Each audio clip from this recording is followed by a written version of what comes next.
صحابہ کرام قرآن کریم کی یہ جو آیت تھی نا، یوم یقوم الناس لرب العالمین، جس دن لوگ رب العالمین کے دربار میں کھڑے ہوں گے، اللہ کے دربار میں پیش ہوں گے اور اللہ کے سامنے کھڑے ہوں گے، یہ آیت پڑھتے تھے بے ہوش ہو جاتے تھے کہ اللہ کے سامنے پیشی ہے۔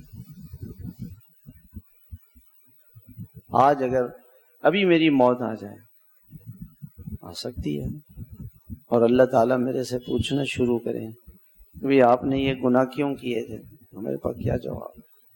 ہمارے پاس تو کوئی جواب نہیں ہے۔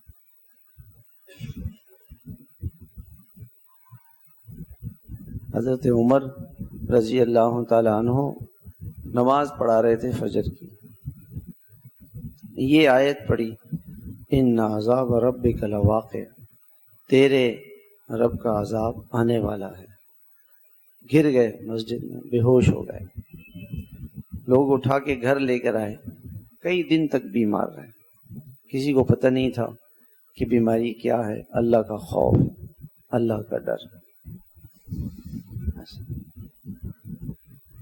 جب خنجر لگا، زخمی ہو گئے تو لوگوں نے دودھ پلایا اور نبیذ پلائی تو وہ پیٹ سے نکل گیا، تو سمجھ گئے کہ اب موت واقع ہو جائے گی، آنتیں کٹ گئی تھیں، اب مرنا ہے۔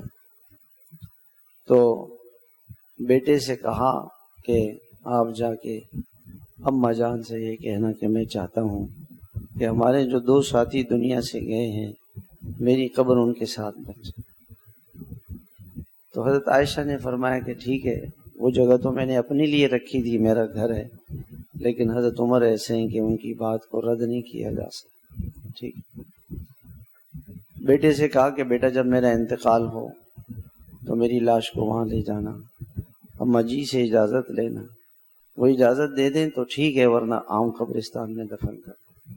اور بیٹے نے سر گود میں رکھا ہوا تھا، نہیں میرا سر زمین پہ رکھو، اپنا سر ایسے زمین کے اندر مٹی میں لوٹ پوٹ کیا کہ اللہ اگر تو نے عمر کو معاف نہیں کیا تو عمر کا کیا بنے گا۔